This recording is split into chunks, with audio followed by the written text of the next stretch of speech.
ఏమైందా కామెడీ ఏమంటున్నాయి? మెడ కూడా కట్ చేస్తారు మేడం, రెండు కట్ చేస్తారు మేడం.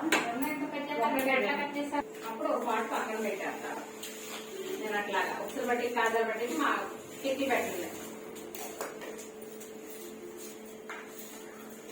కటింగ్ అయినా కుట్టడం అయినా ఎప్పుడు ఒకటే పద్ధతిలో ఒకటే లైన్ లో వెళ్తే మా ఇంట్లో అట్లా ఉండిపోతాయి. రకరకాలుగా వెళ్తే రకరకాలుగా ఉండిద్ది. ఎప్పుడు కూడా ఎప్పుడు ఒకేలా కుట్టాలి.